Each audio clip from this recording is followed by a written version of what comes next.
Hello friends, welcome back to our YouTube channel. ఈ వీడియోలో మనం ఇంట్లోనే మిక్సర్ ఎలా ఈజీగా తయారు చేసుకోవాలో చూద్దాం. ఇక్కడ నేను ఒక కప్ తీసుకున్నాను కదండి. ఆ కప్ తోటి అన్ని కొలతలు తీసుకుంటున్నాను. నేను ఈ కొలతలు 5 kgs మిక్సర్కి చెప్తున్నానండి. ఒక కప్పు శనగపప్పు తీసుకున్నానండి. దీన్ని 8 hours పాటు నానబెట్టుకోవాలి.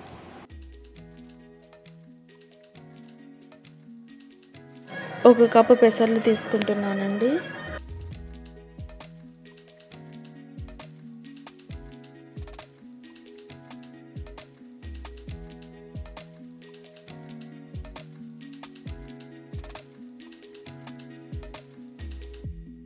ఒక కప్పు పల్లీలు తీసుకుంటున్నానండి. నేను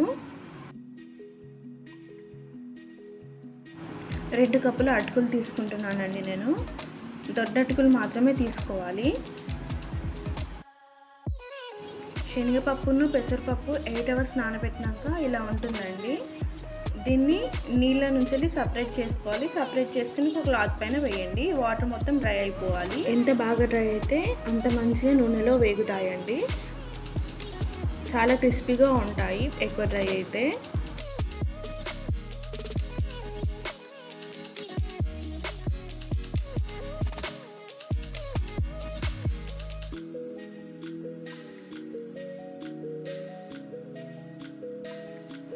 మిక్సర్కి సన్నపు కారపూస కావాలి కదండి. దానికోసం ఇక్కడ నేను పిండి కలుపుతున్నాను.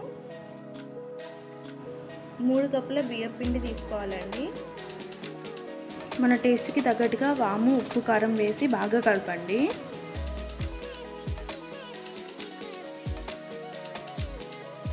పిండి కలపడానికి నార్మల్ వాటర్ కాకుండా హాట్ వాటర్ యూజ్ చేసి కలపండి.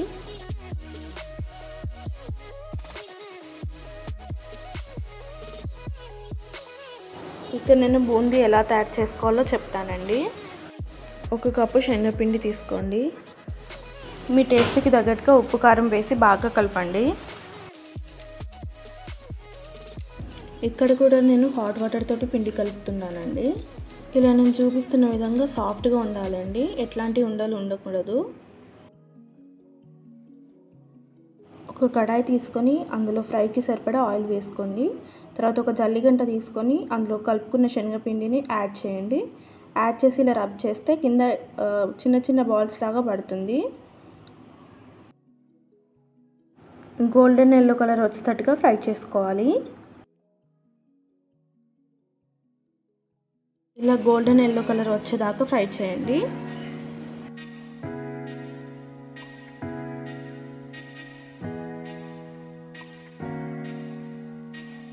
ఇక్కడ నేను కారపూస చేస్తున్నానండి.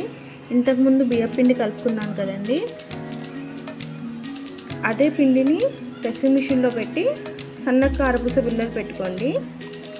అలా అయితేనే చాలా క్రిస్పీగా ఉంటుంది పూస అనేది మనకి. ఇలా నేను చూపిస్తున్న విధంగా ప్రెస్ చేయండి ఆయిల్లో. ఇలా ఆయిల్లో కొంచెం వాటర్ బబుల్స్ తగ్గినట్టయితే మనకి కారపూస అనేది ఫ్రై అయిపోతుందండి. మనం 1 కప్పు శనగపప్పు, పెసరపప్పు ఆరబెట్టుకున్నాం కదండి. అవి ఇక్కడ నేను ఆయిల్లో డీప్ ఫ్రై చేసుకుంటున్నాను.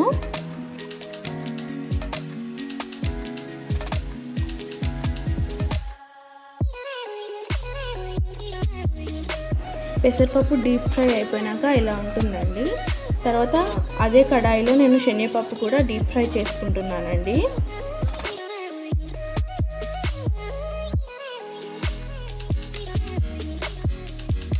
శనగపప్పు కూడా ఇలా ఉంటుందండి డీప్ ఫ్రై చేసినాక.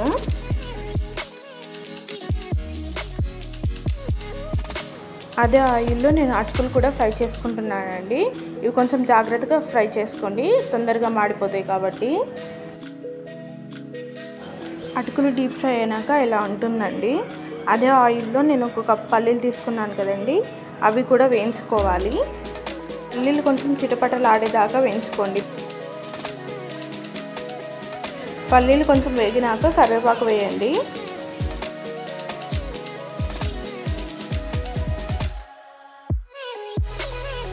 ఇందులోనే ఎల్లిపాయలు కచ్చాపచ్చిగా దంచి వేసుకోవాలండి. అవన్నిటిని ఫ్రై కానివ్వండి. ఒక ఐటెం తర్వాత ఇంకో ఐటెం తీసుకొని అవన్నిటిని మిక్స్ చేయండి. మిక్స్ చేసినాక టేస్ట్కి తగ్గట్టుగా ఉప్పు, కారం, చాట్ మసాలా వేసుకోవాలి. చాట్ మసాలా ఇంట్లోనే ఎలా ఈజీగా తయారు చేసుకోవాలో డిస్క్రిప్షన్లో లింక్ ఇస్తానండి, వెళ్ళి చూడండి. బయట తెచ్చుకొని తినడం కంటే ఇలా ఇంట్లో చేసుకుంటే మనకు కూడా చాలా సాటిస్ఫాక్షన్ ఉంటుందండి. పిల్లలకి స్నాక్స్ కూడా ఈజీగా చేసుకోవచ్చు మనం ఇలాగనే. మనం చేసిన కాబట్టి పిల్లలు కూడా చాలా ఇష్టంగా తింటారండి. Thanks for watching our video. Please like, share and subscribe to our channel for more videos.